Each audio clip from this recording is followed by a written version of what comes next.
Hey guys, we're back. Sorry about that. I told you they'd try to do something. I appreciate you guys staying. Good. We're back on. Come back and join us. Okay, I'm going to start all over. We went after the word and terminology for concubine. We, most likely like you, had read about them all our lives. But what were they, or what made the difference about them? That's kind of interesting. When going through Judges for another topic, we came across an interesting writing. That's how we got to write about concubine. All right, Genesis 19:1. It's going to be a little slow tonight because I'm going to do the reading. In those days when there was no king in Israel, there was a certain Levi living on the far side of the Ephraim hills, who took a woman from Bethlehem in Judea. That's Bethlehem in Judea. Hey, Margaret Ann. To be his concubine. Okay. Now see, I'm going to be repeating a lot of stuff because I've read it and I'm reading. But the man from the hills of Ephraim, from one of the tribes of Israel, took a woman to be his concubine, and the person was from Bethlehem in Judea. Interesting in itself. Mm-hmm. But his concubine, verse 2, 19 verse 2, but his concubine was unfaithful to him and left him to go to her father's house in Bethlehem in Judea, where she stayed for some time, 4 months.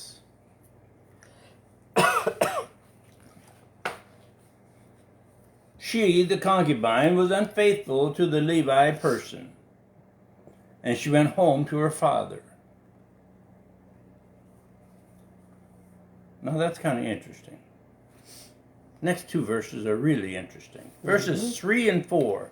When her husband went after her to persuade her to return, he had this servant with him. He had his servant with him, and a pair of donkeys.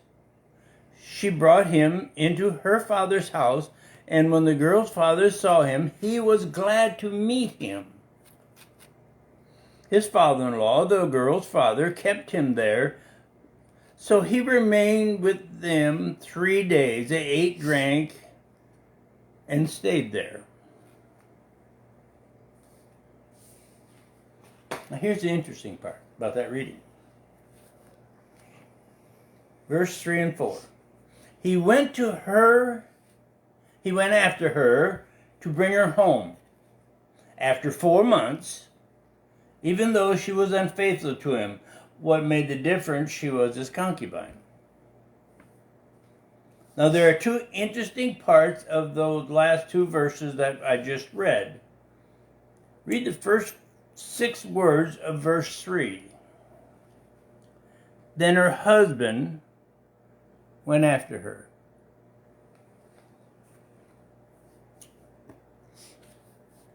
Her husband went after her. After who? His concubine. Her husband went after her. Never thought about that before. Now the first 2 words of verse 4.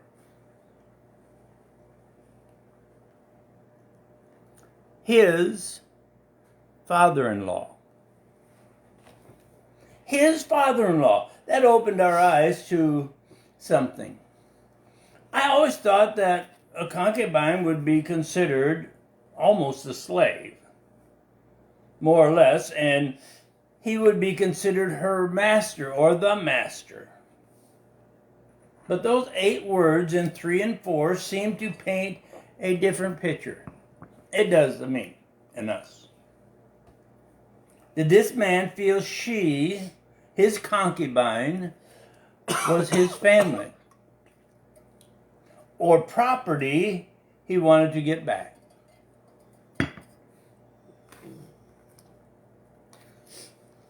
Five through 9. Would you read that, sweetie? Okay. On the 4th day, they got up early in the morning, and he was preparing to leave. But the girl's father said to his son-in-law, "You'll feel better if you have a bite of food before you leave." So the two of them sat down, ate, and drank together.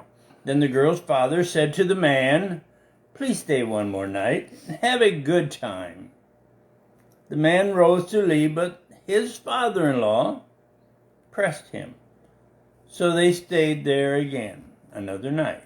The morning of the fifth day he got up to leave, but the girl's father said, "Why don't you have something to eat and leave this afternoon?" So the two men ate. When the man got up to leave with his concubine and servant, his father-in-law, the girl's father, said to him, "Look, it's almost evening. Please stay the night. You see that it's getting late. Stay on, enjoy yourself, and tomorrow get going early on your way home."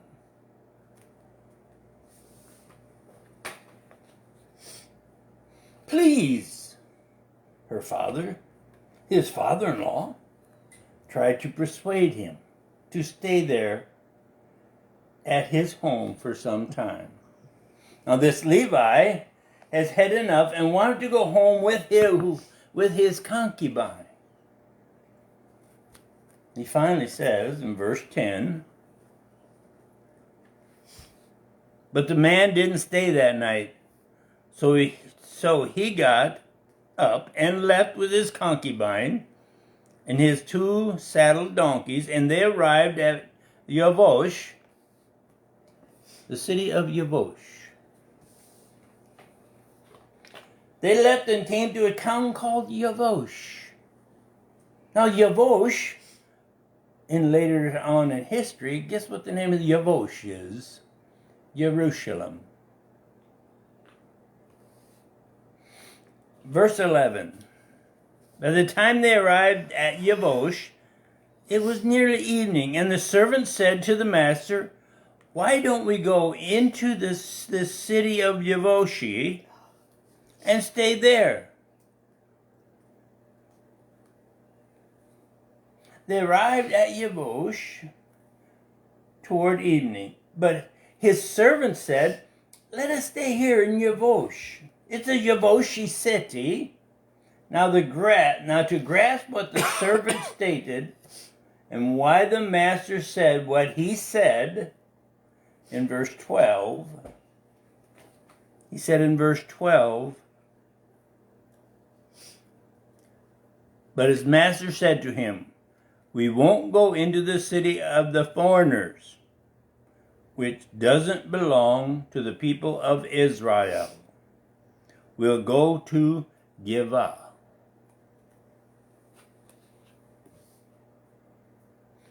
Foreigners. In Yavosh, which will soon be called Jerusalem. See, the city was under Yavoshi, or in the English, that what we read in all the English wordings, the Jebusite rule at that time in history. The reason we know it was still a foreign ruled city is what we read in Joshua 3:10.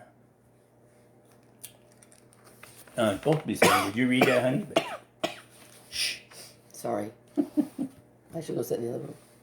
No, I want you here so you can bring the music. Then Joshua said,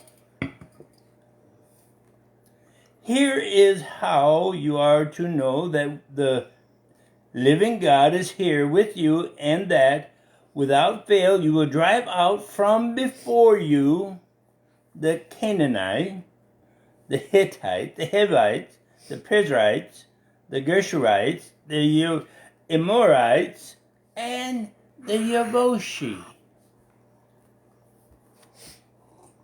Those are the ones they were going to drive out. We're going to drive out in the land of Israel. That's why it says here that the time is arrived at Yavoshi in the early evening. I got to read what I wrote. I get going too far. See, the Yeboshi were one of the nationalities Adonai will run out of the land of Israel at some time in history.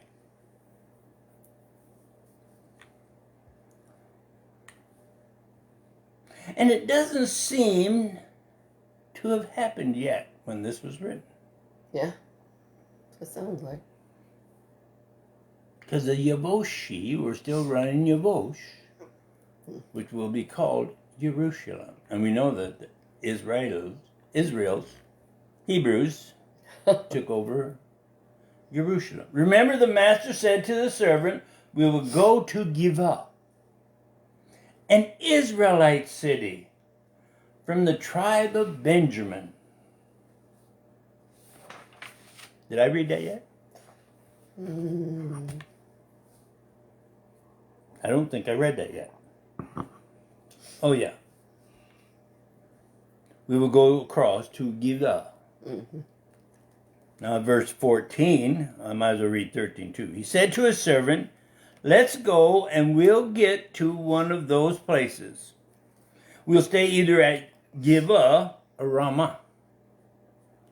So they went on and kept traveling until the sun set on them near Givah, which belongs to Benjamin. Now, about sunset, they reached the Israelite town of Givah. Now, in 15, it says,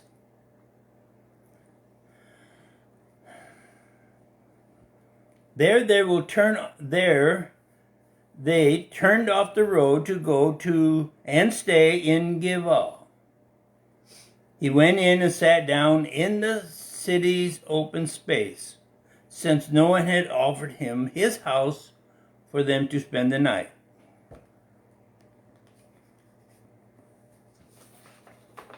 Now we got to remember that the custom was, if you were a stranger in a town of one of the tribes of your people, Israel, someone would have you stay in their home. Nobody did this for this man or his group, his servant and his concubine. Nobody did that for the group he was traveling with. Now, verse 16, it says, in time at nightfall, an old man came in from the field, from his work in the field. He was from the Ephraim hills and was staying in Givah, although the residents there were from Benjamin, the tribe of Benjamin. So, then an old man came in from the field, and he was from the same tribe as this master. They were both from Ephraim. He saw them in the city square. The old man knew it wouldn't be pleasant for them in the city square. So now I'm going to read 17, 18, 19, and 20.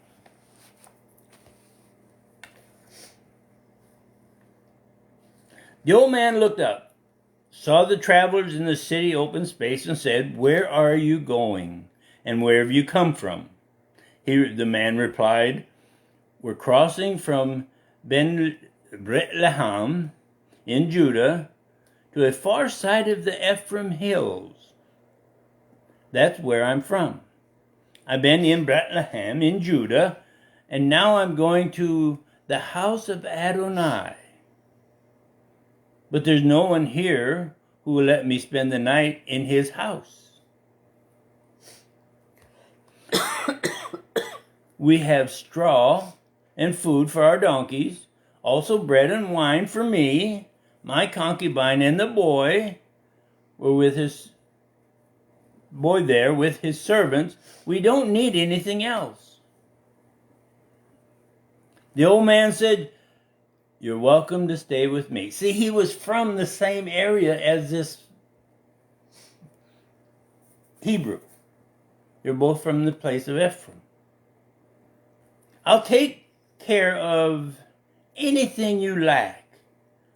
Just don't spend the night out in the open. I wrote, here is a man that comes along, an old man, probably 72. You're welcome to stay with me.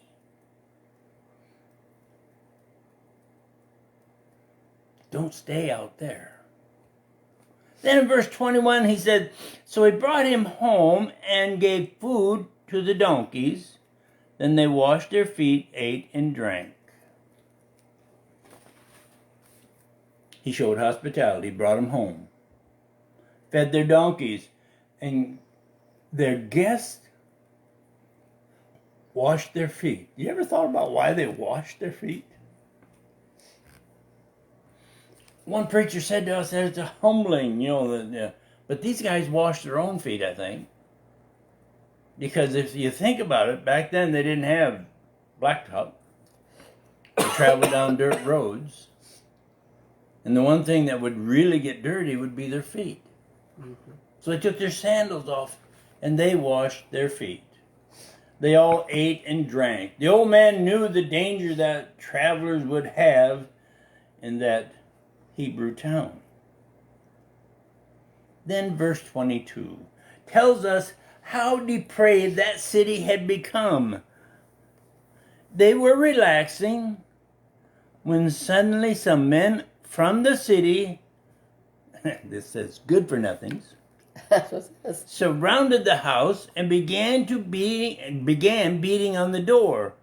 Send out the man who came home with you, they demanded of the old man whose house it was. We want to have sex with him. Whoa! Then 22 tells us how depraved they had become. The city had become so disrespectful to Adonai, it seemed they had walked as far away as they could from him, to the point of turning their backs on sin, and you might say, of any kind of sin. We'll elaborate on that. Verse 23.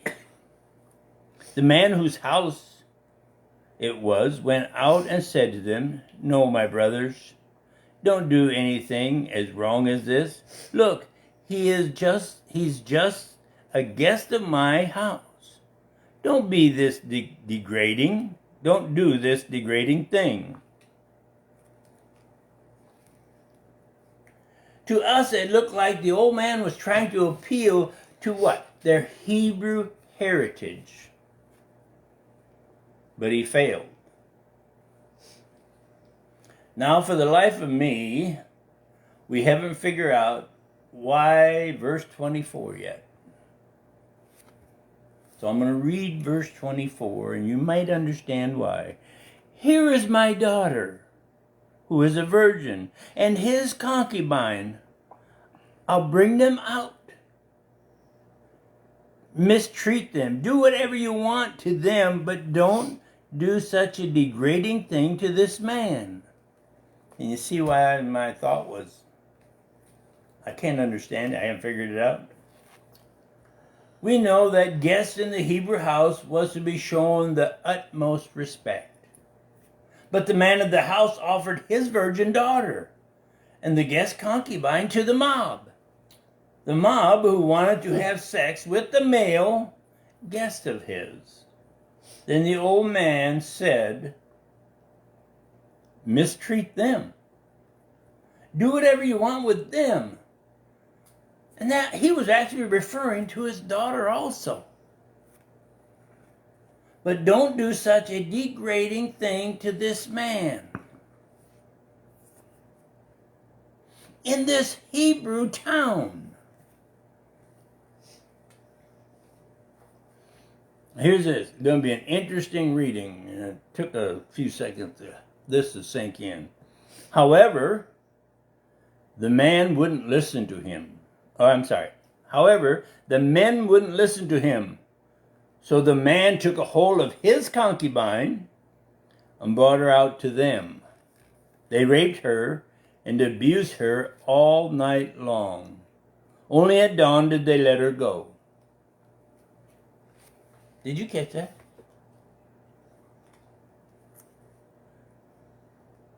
The man took a hold of his concubine and brought her out to them. They raped her and abused her all night long. Only at dawn did they let her go. It wasn't the old man. It wasn't the old man of the house, but the man took a hold of his concubine, who had just traveled to Bethlehem in Judea to get this woman. He was the one who took a hold of his concubine and brought her out to them. And if you don't believe that, if you believe what a preacher has been preaching all this time, listen what it says one more time. The man took a hold of his concubine and brought them out and brought her out to them. The man took a hold of his concubine. Mm-hmm. When I first heard this, when the preachers have preached it, I thought the old man did that. But if you really stop and study that, it was the man took a hold of his concubine and put her out there to pasture. Yeah. He's a winner. Our first thought was, why did he go after her at her father's house in Bethlehem to bring her back to Ephraim if he really thought so little of her?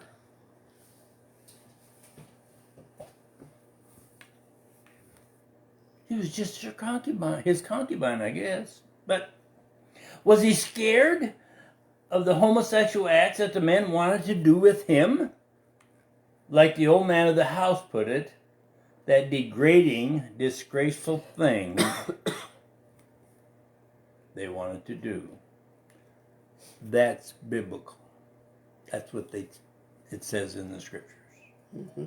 Nowadays, they parade homosexuality around on TV and in the movies. Mayors push that act with a special parade.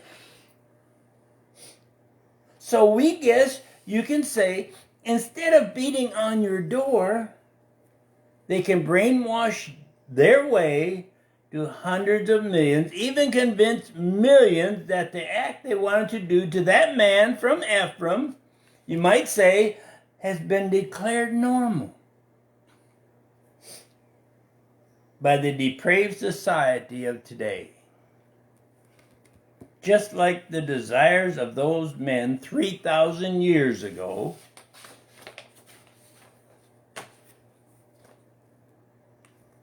see, it was wrong biblically over 3,000 years ago, and it's still biblically wrong today. It really doesn't matter what we believe or you believe, or even what brainwashing you get from society today.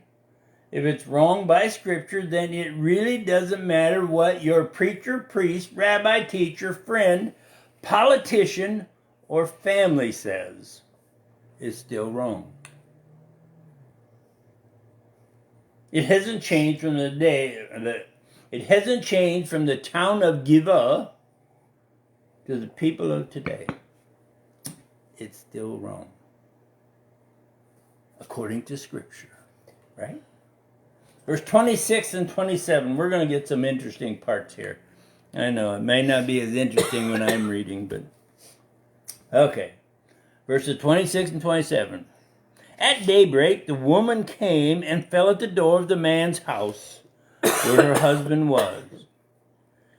And she was still there when it grew light.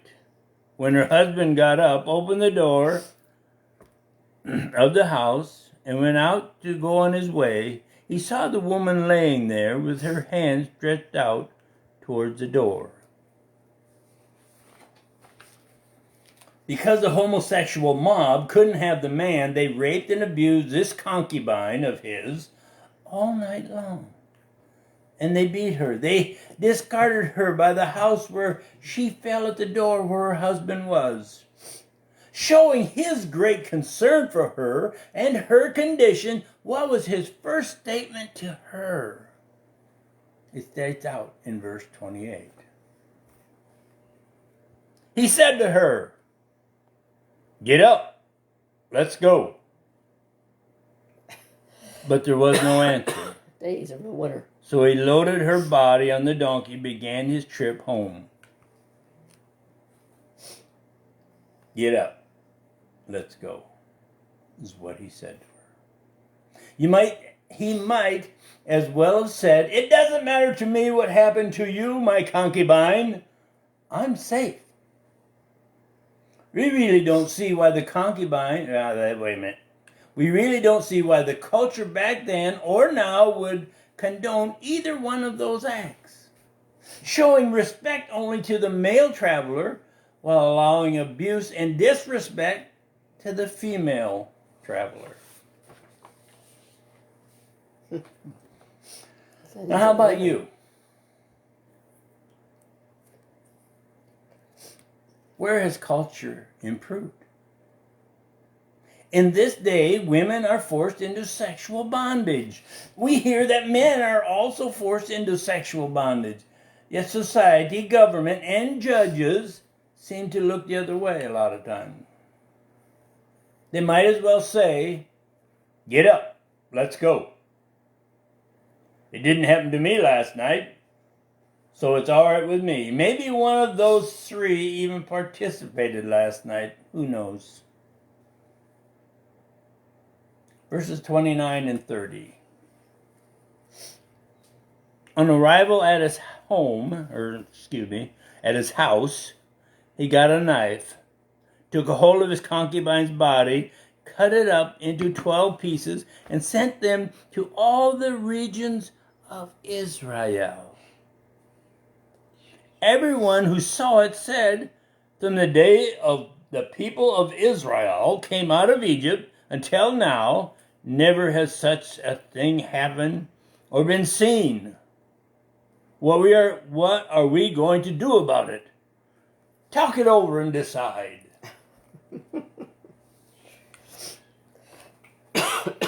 We see her husband cut the body up into 12 pieces and sent one part to each tribe of the tribes of Israel. The tribe stated, "Since the day Israel came out of bondage in Egypt, never has this happened or even been seen."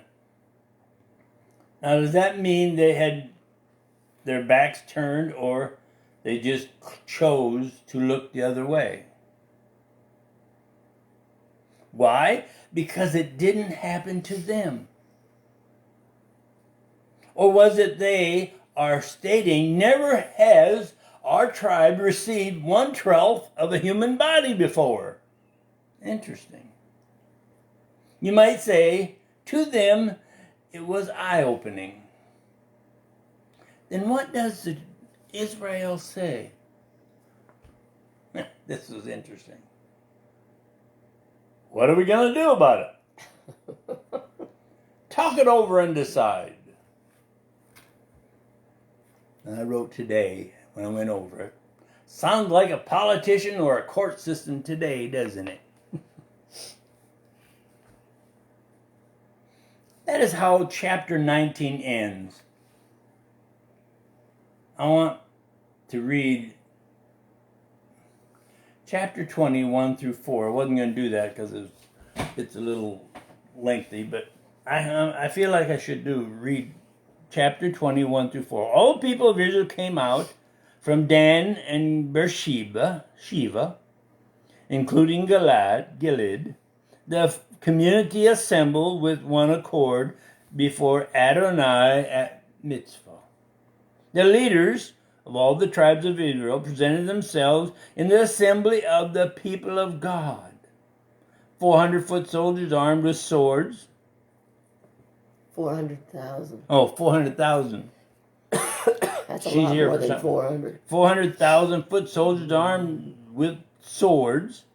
Now the people of Benjamin heard that the people of Israel had gone up to Mitzvah. The people of Israel said, "Tell us, how was this crime committed?" The The husband of the murdered woman answered,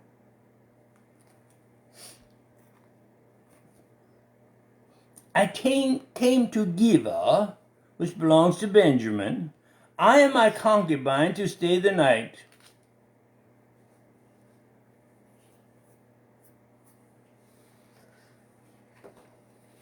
The Levi, her husband, what? Never mind. I thought you had more to read because I read more than a thing. Okay, I'll read 5 too. And the men of Gibeah attacked me and surrounded the house I was staying at that night. They wanted to kill me, but instead they raped my concubine to death. All right, verses 4 and 5 is what I'm going to concentrate on. The Levi, her husband, stated, I came to Gibeah, which belonged to the Israelite tribe of Benjamin. Where I and my concubine were going to stay the night. The men of Gibeah attacked me and surrounded the house I was staying at. They wanted to kill me. They wanted to kill me? But instead they raped my concubine to death. When I first studied that, my thought was, the mob never said they wanted to kill him. I'm going back to chapter 29, verse 22. 19. Or chapter 19, verse 22. They were relaxing when suddenly men from the city, good for nothings, that's what it says, surrounded the house and began beating on the door. Send out the man who came home with you, they demanded of the old man whose house it was. We want to have sex with him. Now wait a minute. Now he stated they wanted to kill me.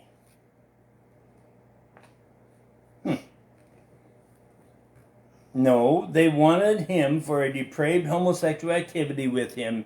Yet he states in verse 5 of chapter 20, what? They wanted to kill me. Another interesting tidbit is in verse 5. But instead, they raped my concubine to death. See, he didn't tell the council or the leaders of the tribes of Israel that he took and gave his concubine to the mob. Knowing they would mistreat her, rape her, he might as well have said they could do whatever they wanted with her as long as they leave me alone. As long as you leave this man alone, she's yours. He didn't tell the council that part. No, left that one out, didn't he? I've been doing all the talking, so I got a drink. He kind of left that one out. For some reason, that just slipped his mind. Now, what do we say? No, I'm sorry. What do you see here? What we see is the truth getting distorted. Changed so he didn't look like he had any hand in his concubine's multiple rapes and beatings to the point of her death. He took no responsibility whatsoever.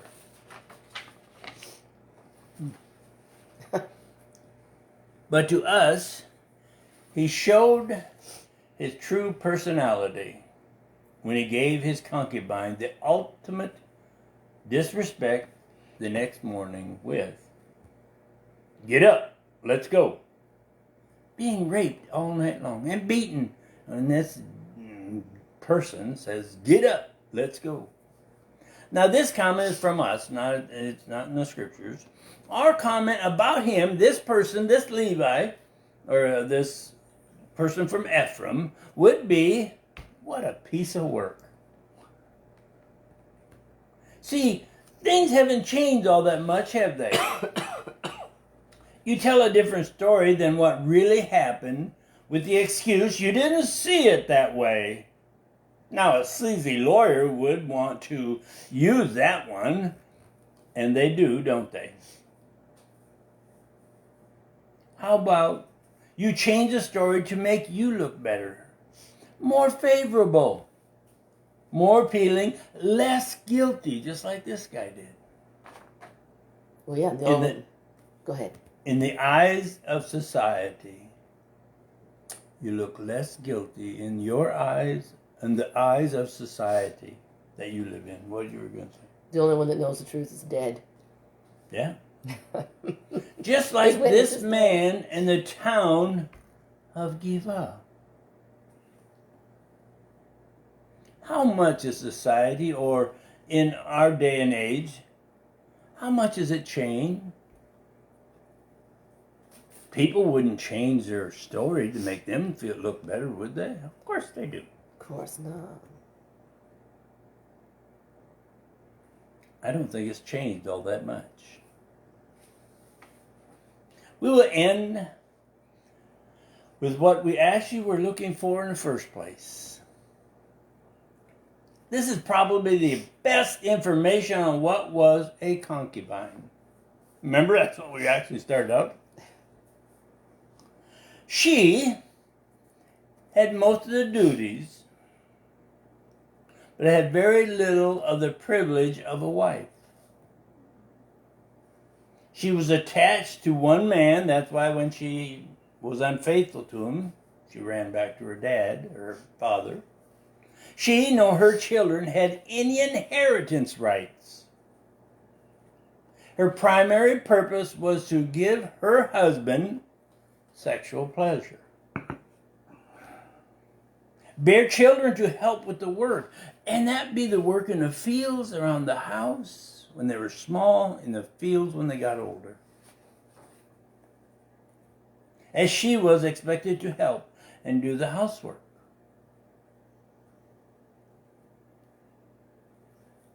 At times she may have come from other places because of some war or battle. They may at times even been a prisoner of war, which a man turned into his concubine, either by purchasing her, or if he had a lot of rank, he could take a little by appointment.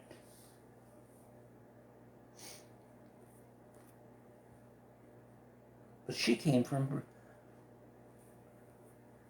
Bethlehem in Judea. So this is what I surmise. As one might see the scripture reading, by the scripture reading, a concubine could also come from one of the tribes of Israel, if they paid enough for this concubine.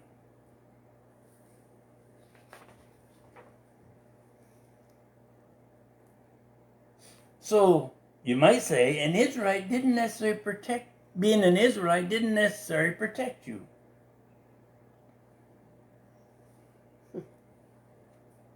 That writing has a lot more in it than what we have ever heard from any pulpit or classroom.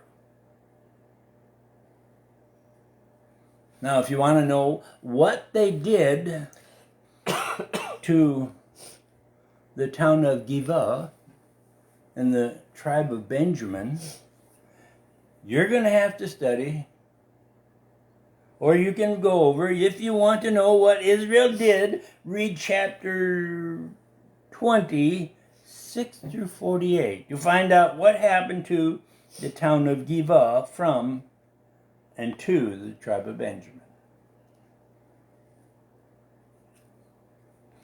Don't ask me why I talked about concubine. Concubine. Sex slaves are today's sex slaves. Modern day sex slaves. Oh, yeah. Concubines. George had an interesting thought. He wrote it down and he showed me. It says, sex slaves are modern day concubines. Jeez. Nothing's changed. No. Nothing's changed. Nothing's changed. Jeez. You might say, except for the word, it's still the same. Yeah. It hasn't changed all that much, like I stated earlier. That's eye-opening. Mm-hmm. Next week's title. Oh. You ready?